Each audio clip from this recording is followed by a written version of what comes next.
Yung talong mo dapat malinis, pogi, at mukhang mabango.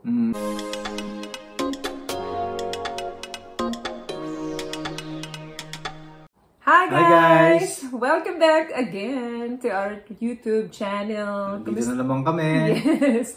Kumusta po muna kayong lahat? Sana ay nasa mabuti po kayo.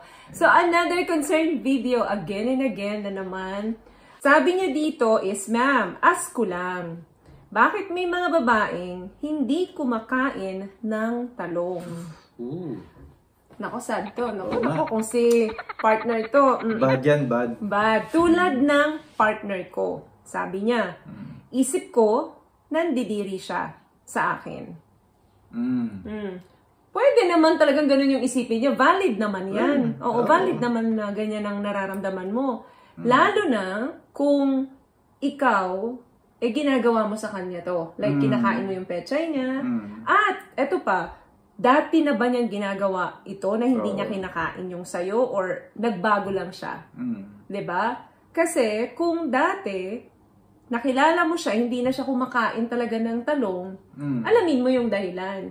Diba? Baka meron siyang traumatic experience. Diba? Oo.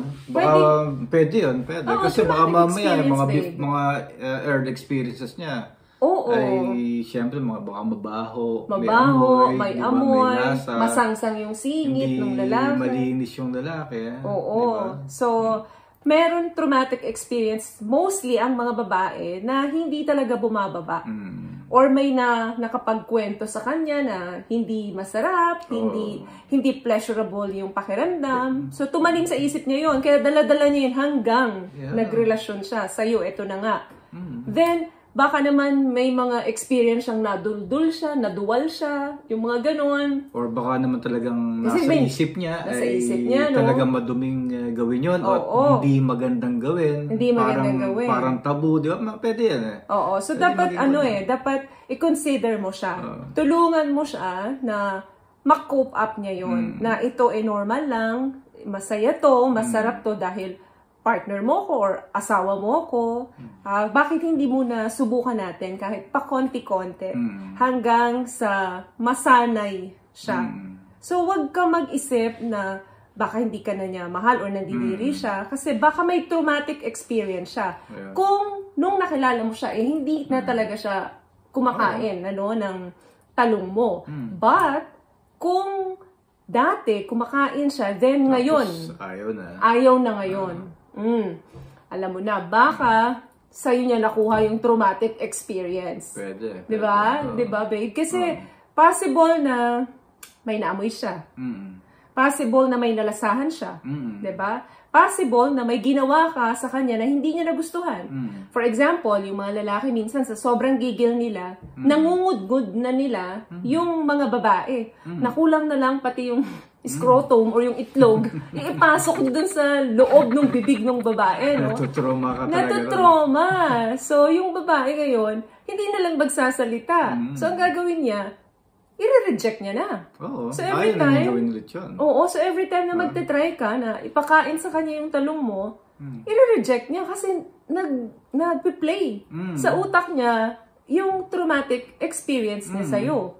So, dalawang bagay yan. Either nung nakilala mo siya, hindi na niya talaga ginawa sa'yo yan from the very beginning, or baka ginagawa niya sa'yo from the very beginning, then nabago niya ngayon. So, medyo kulang kasi dito yung detalye ng tanong niya. So, psychologically, pwede rin yan. Dahil iniisip siguro ng babae na madumi to. Dito tayo umiihi. Diba? Ba't ko naman to susubo? Diba madumi ang ihi? Diba? Pwede rin yan eh. Pwede rin yun. Wala tayong magagawa ron. Wala tayong magagawa doon. Pero, syempre, again, diba? Ito na naman, communication. Mag-usap. Mag-usap, tanong. Diba? Pag-usapan, diba? Bakit ayaw? Bakit ayaw? Anong meron? Ano ba ang naging experience mo towards dito? Meron ka bang traumatic na experience? I-share niya sa'yo yung thoughts. Kailan mabuksan yun mabuksan yung topic na yun sa inyo. Diba? Para hindi kayo nagkakaroon ng agam-agam sa isip nyo na nandidiri siya sa'yo, hindi ka na niya mahal. Pero parang feeling ko, babe, dating ginagawa. Kasi iniisip niya na baka nandidiri na yung girl sa kanya. Hindi niya na ginagawa. So parang Parang ginagawa ng girl before. Oo. Hindi mo masabi, hygiene to eh. Oo, diba? hygiene. Kasi ang bilis niyan eh. Once na may nalasahan na amoy na Oo. Totoo yan. hindi nagugustuhan ng babae, sigurado, no, big no na Big next no na. time. Diba? Ang hirap na niyan, i-recover. Ang hirap na. Kaya pakita mo na malinis ka. Malinis ka. Mag-trim mo siya. Correct. Alam mo, alagaan mo yung Correct. sikwan, yung talong mo, di ba? Oo. Linis, di ba? Tapos, hygiene. Oo, diba? baka naman merong ano dyan, mga rashes. Oo. May mga rashes dyan, tapos may mga kapika-pika ng Oo. had-had na pag inamoy medyo masangsang or Kasi malansa. bakterya, ang dami niya. Sa buhok lang natin sa baba. Pag hindi mo na... Pag di mo na trim ang buhok, kapitin ng bakterya yan. May bakterya yan, di ba? So better na mag-shave. Umpisahan mo sa hygiene. Okay? Dapat maging attracted siya.